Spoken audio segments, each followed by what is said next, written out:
Do you think the Djinn are just ancient folklore? Stories invented to frighten children and explain the unexplained? What if I told you that these entities have been documented throughout human history, appearing in classified government files and sealed academic research? The truth about the Djinn has been systematically suppressed, hidden from public knowledge because what they truly are would fundamentally challenge everything we think we understand about reality itself. They've been called many names across cultures and time. Djinn, jinn, genies, demons, tricksters, shadow men. But these are just labels for something far more disturbing. Entities that exist in the peripheral spaces of our world, watching, waiting, and occasionally interacting. I've spent the last 11 years compiling evidence from sources most would never gain access to. Classified military documents, private journals of psychiatric patients, sealed academic studies, police reports that were mysteriously redacted or removed entirely from public record. What emerged was a pattern spanning centuries, a pattern that cannot be explained away by coincidence or human psychology. The earliest confirmed documentation of what we now recognize as Djinn encounters comes from the private records of Ahmad ibn Fadlan, an Arab traveler in the 10th century. While his official accounts are well known, what isn't public knowledge are the personal journals discovered in 1978 during renovations of a library in Baghdad. These journals, quickly confiscated by Iraqi officials and never publicly acknowledged, contain detailed descriptions of encounters with what Ibn Fadlan called the shadow people who watch from the spaces between places. Ibn Fadlan wrote, "They stand where light meets darkness, their form indefinite yet unmistakable." The tribesmen say they have been making bargains with these entities since before their ancestors' time. They do not speak of these exchanges openly, but in whispers, and only after much drink did the chieftain reveal to me what they sacrifice in return for the knowledge the Shadow Ones provide. The journal ends abruptly, 3 pages torn out. When the journals resurfaced briefly in 1991 during the Gulf War, American military personnel reported that the missing pages had been replaced with what appeared to be intricate geometric patterns drawn in a substance that was never officially identified. The journals disappeared again during transport to a military research facility in Nevada. But Ibn Fadlan was merely documenting what humans had experienced for thousands of years. The pattern continues throughout history, across cultures that should have had no connection or communication. In 1631, a British naval officer named James Holloway documented an incident aboard the merchant vessel, the Constance. According to his log, which was sealed in the British Naval Archives until 1967, the crew began reporting visitations in the night hours while sailing near what is now Oman. 7 crew members independently described waking to find a figure composed of smoke and darkness standing at the foot of their hammocks. Each reported the same words being spoken: "I can grant what you most desire." 3 crew members disappeared over the following week. The official record states they were lost overboard during a storm. Holloway's private log tells a different story. No storm. Calm seas. They simply vanished from locked quarters. Cooper was found the next morning. Though alive, he speaks no words but stares unblinking at nothing, his hands blackened as if burned, though no fire was reported. When the Constance returned to port, the incident was investigated by the Admiralty but quickly suppressed. Holloway was transferred to administrative duties and never sailed again. In his final diary entry, dated November 4, 1632, he wrote simply, "It followed us home. I hear it at night, moving through the house, offering, always offering." Holloway was found dead the next morning. Cause of death, self-inflicted knife wounds. The coroner's report, accessed through Freedom of Information requests in 2009, noted an unusual detail omitted from official records. Holloway's eyes had been removed. Not cut out, the report specifically states, extracted through means unknown. The pattern continues, 1757, Romania. A village near the Carpathian Mountains experiences what local authorities document as mass hysteria. Villagers report identical dreams of shadow people offering to fulfill desires in exchange for permission. permission for what was never specified. Within 6 weeks, 23 villagers disappeared. The remaining population abandoned the village. The case was investigated by Habsburg authorities, who sealed all findings. The village site remains abandoned to this day. Government interest in these phenomena intensified during the Cold War. In 1967, both American and Soviet intelligence agencies began classified programs investigating what both sides initially believed might be psychological warfare techniques developed by their adversary.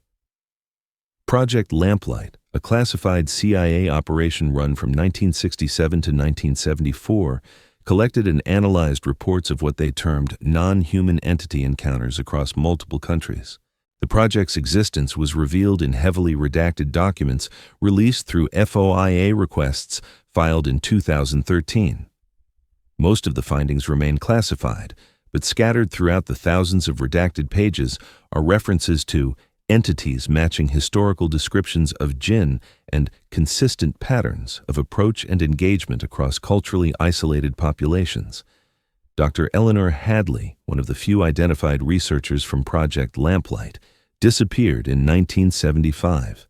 Her colleague, Dr. Marcus Winslow, committed suicide in 1976, leaving behind a journal that was confiscated by federal agents hours after his death.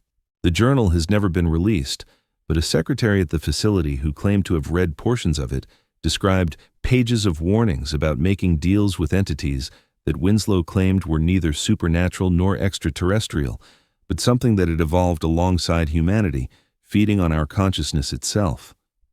The secretary, Janet Collins, disappeared 3 weeks after giving this statement to a journalist from the Chicago Tribune. The journalist's article was never published. His notes were discovered in 2001 during renovation of the newspaper's archives, misfiled in a folder labeled Discredited Sources, Mentally Unstable. In 1978, Soviet researchers at a facility outside of Kazan began what they called Project Mirror, allegedly attempting to establish contact with what their documentation referred to as interdimensional observers. The project's existence was revealed after the fall of the Soviet Union, though most records had been destroyed. 3 surviving pages, heavily damaged by what appeared to be fire, reference successful contact protocols and negotiated exchange parameters. All 7 researchers involved with Project Mirror died within 3 months of each other in 1980. Official causes ranged from suicide to heart failure to unexplained accidents. A former KGB archivist, speaking on condition of anonymity in 2004, claimed that the actual circumstances of their deaths were so disturbing that the files were destroyed by order of the Politburo itself. The pattern continues into recent decades, though increasingly sophisticated efforts to suppress information have made documentation more difficult to verify. In 1994, a psychiatric hospital in New Hampshire reported an unusual cluster of patients exhibiting identical delusions. 7 individuals with no prior connection to each other were admitted within the same 2-week period, all describing encounters with what they called the smoke people, or the watching ones. Each patient reported being approached with offers to fulfill their deepest desires in exchange for what they all described as permission to come through. Dr. Helen Larson, the psychiatrist who documented these cases, noted in her private research journal, "The consistency of the delusion across patients with no prior contact suggests something beyond typical psychiatric explanation. More disturbing is the physical evidence. Each patient bears identical marks on their wrists, 3 perfectly parallel lines that our dermatologists cannot identify as any known condition or injury pattern." Dr. Larson submitted her findings to the American Journal of Psychiatry. Her paper was rejected. 3 days later, the hospital suffered a catastrophic electrical fire that destroyed patient records. All 7 patients were transferred to separate facilities.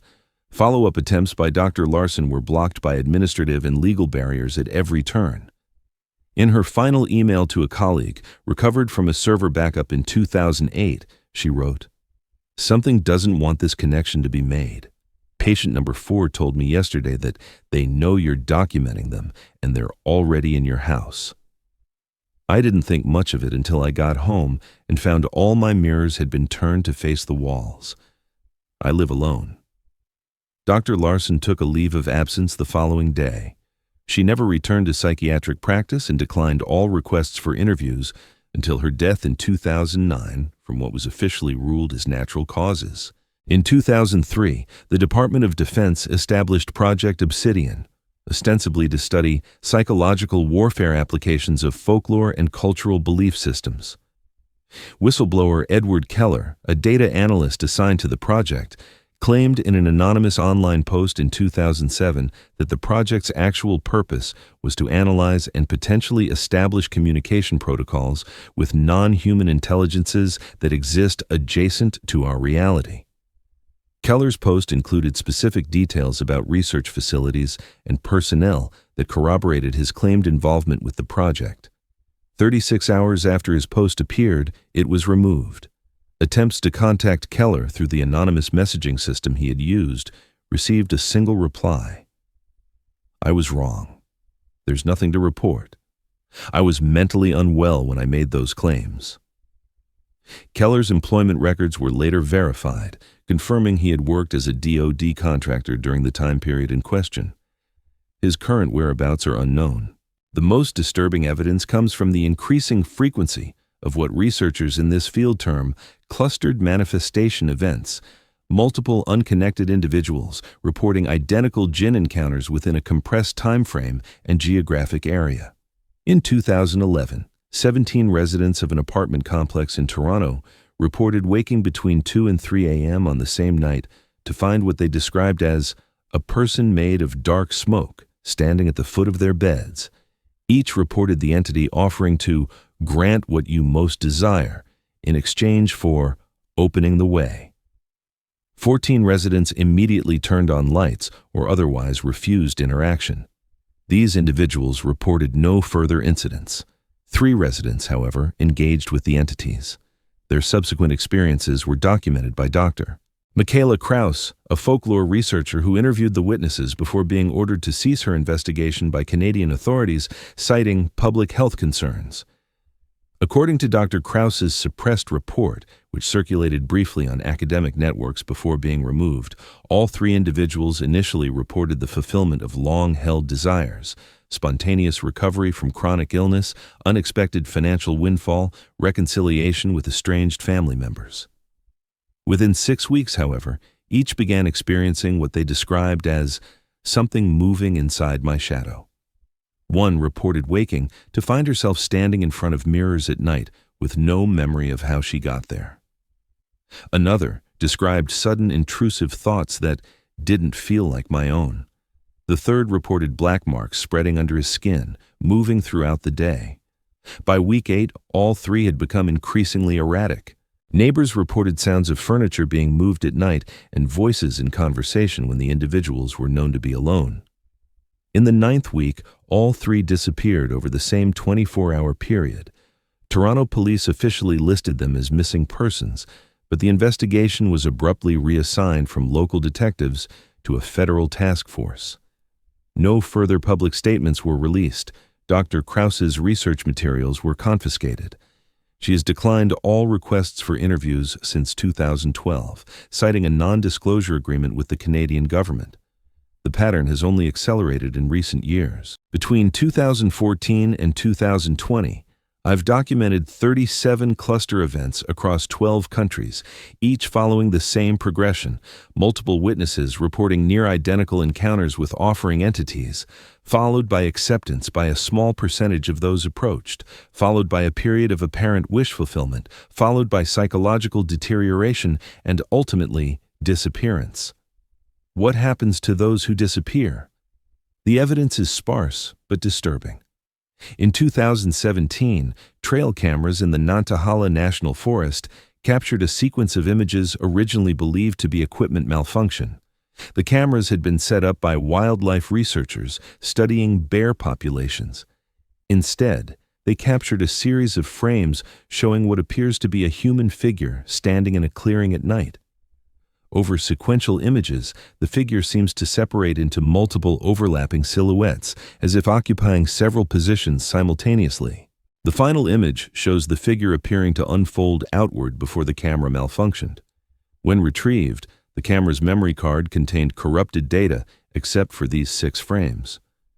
More disturbing was what investigators found at the site: personal effects, including a wallet, keys, and cell phone belonging to Daniel Morrison, one of 3 hikers reported missing in the area 2 days earlier.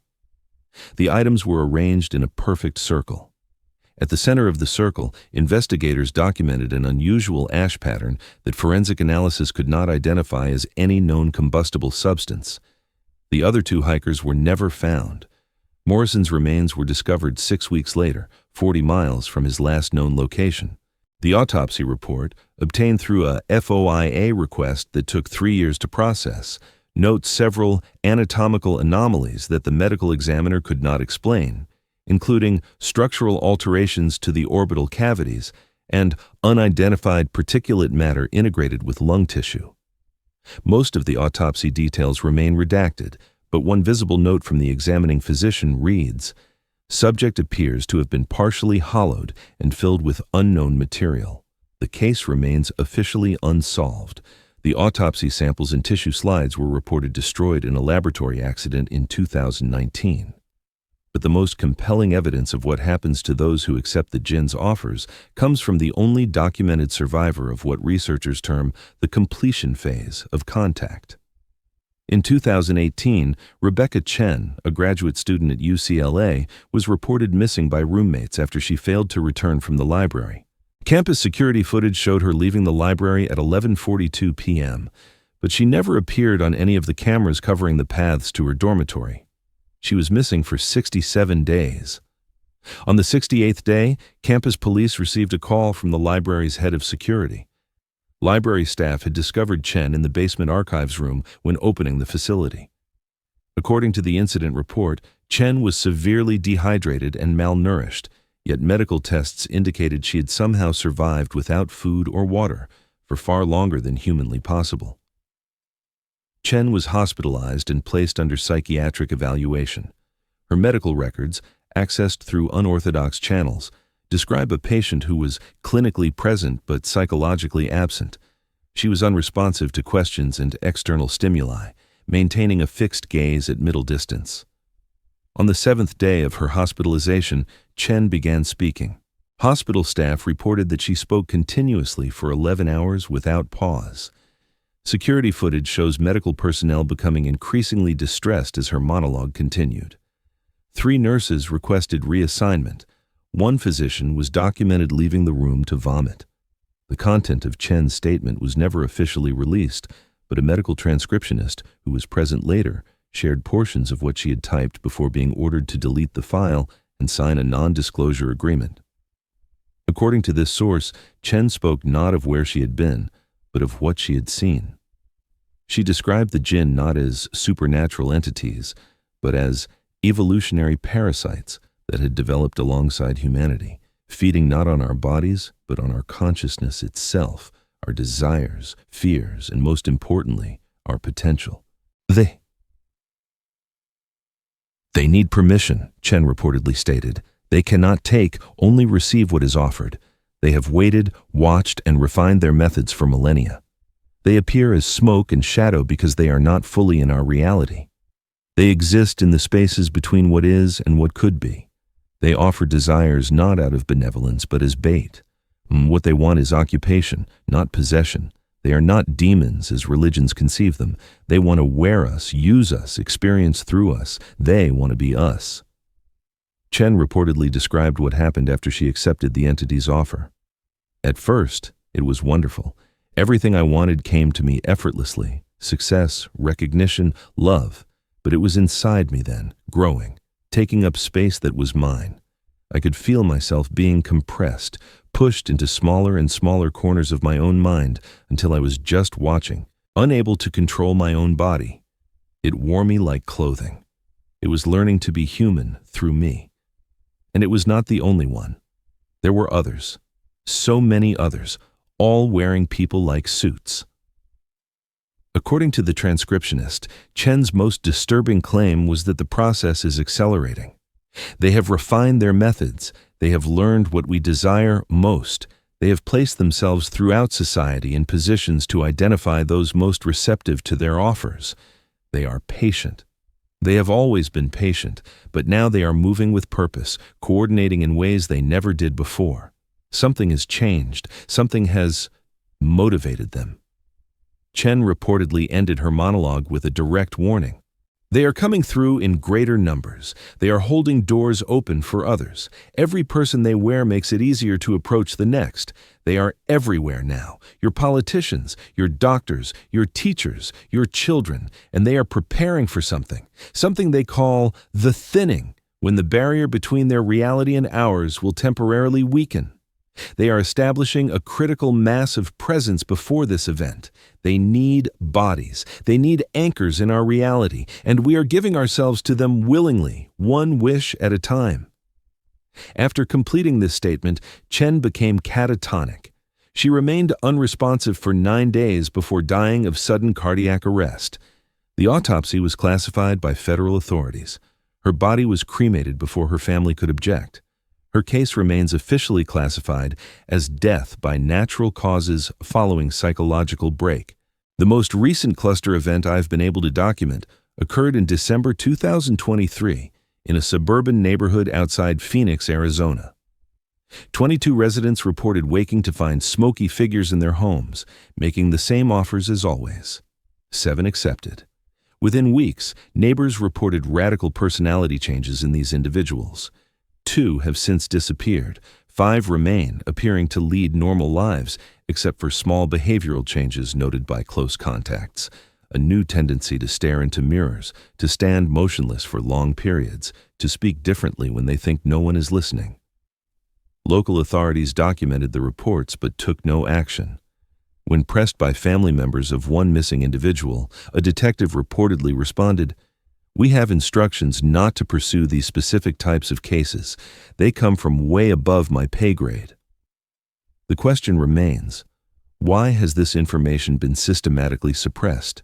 Why do government agencies around the world continue to conceal what appears to be widespread knowledge of the Djinn? The most disturbing theory comes from within government itself. A former intelligence analyst, speaking on condition of absolute anonymity, provided this assessment in 2022.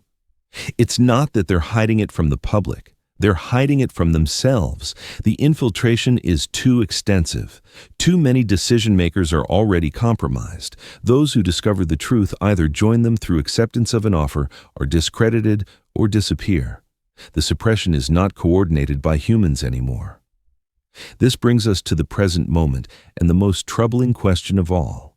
How many of us have already accepted their offers? How many of us have already traded pieces of ourselves for our deepest desires? How many human-appearing people in positions of influence are no longer entirely human at all? The pattern of Djinn encounters throughout history reveals not random supernatural events, but a coordinated, patient campaign of gradual infiltration. They do not invade or attack. They simply offer what we most desire and wait for us to invite them in. Consider for a moment, what would you trade for your deepest desire? What would you give permission for in a moment of weakness or longing? Would you even recognize the exchange for what it was, or would you rationalize it as good fortune, coincidence, or your own effort finally being rewarded? They are counting on your rationalization. They are counting on your disbelief as you read these words. Skepticism serves them. Disbelief protects them. Scientific materialism has been their greatest camouflage, a worldview that rejects their possibility while enabling their proliferation. And yet, evidence of their reality surrounds us in the collective unconscious of humanity. Every culture has stories of entities that make bargains, that grant wishes with hidden costs, that exist in the peripheral spaces of our world. These are not merely stories. They are warnings passed down through generations, warnings we have reframed as entertainment. The Djinn have been patient. They have waited in the shadows for millennia. But something has changed. Their activity has increased dramatically in the past decade. The cluster events are becoming more frequent, more coordinated. They are moving with new purpose, new urgency. What changed? What are they preparing for? According to the scattered evidence I've gathered, they are anticipating what they call the thinning, a temporary weakening of whatever separates their reality from ours. When this occurs, those already inhabited will serve as anchors, allowing more of their kind to come through. The earliest documented reference to this concept appears in the fragments of a text recovered from a sealed chamber beneath the city of Mosul in 1956. Carbon dating placed the manuscript at approximately 3,000 years old. The translated text refers to the time when the veil parts, and those who have been hollowed shall become doors for the watching ones. The manuscript was sent to a British Museum research facility and subsequently disappeared from their records entirely. Its existence is known only through the personal journal of the archaeologist who discovered it, Dr. Samuel Keating, who committed suicide 3 weeks after the translation was completed. His final journal entry reads only, "They have always been here, watching from reflections, listening from shadows, waiting for us to invite them in, and we always do." Modern encounters with the Djinn consistently reference this coming event. Djinn.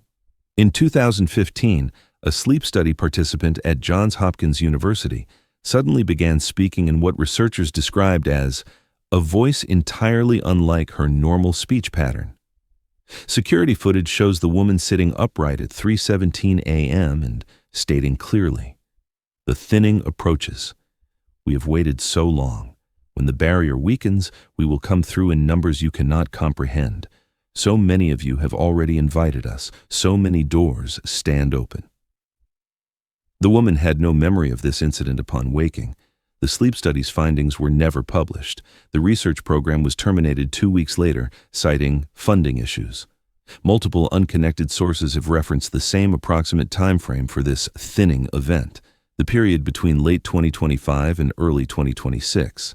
This convergence of predicted dates from sources with no possible connection to each other represents perhaps the most disturbing aspect of my research. Which brings us to you, watching right now.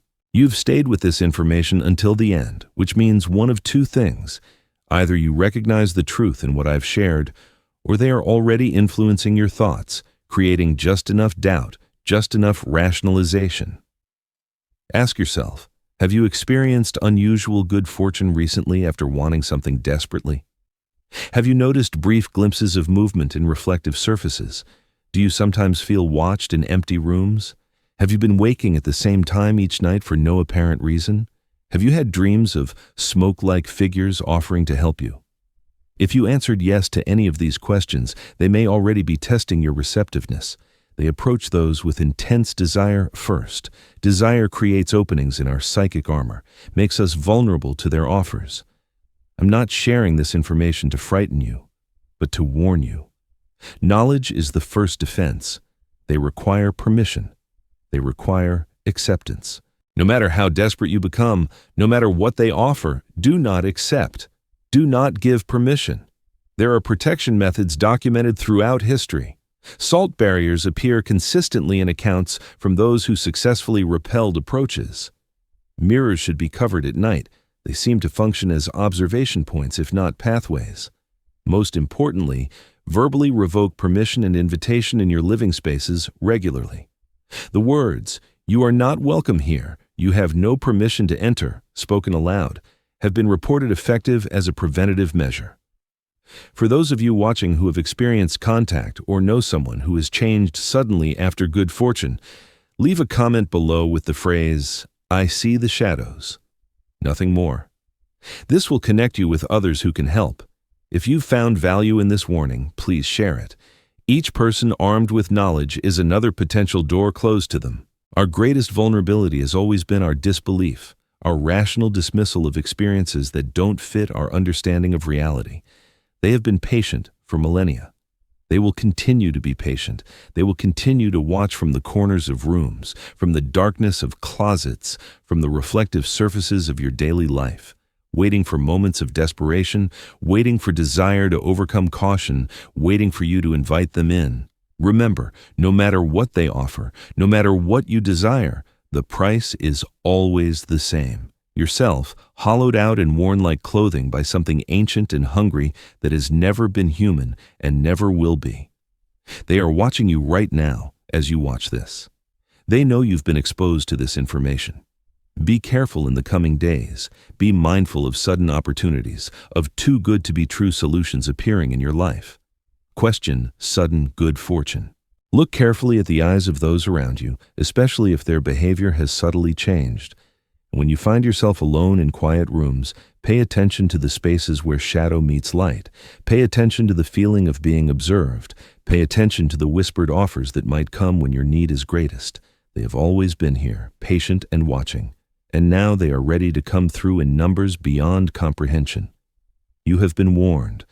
The choice, to invite or refuse, remains yours.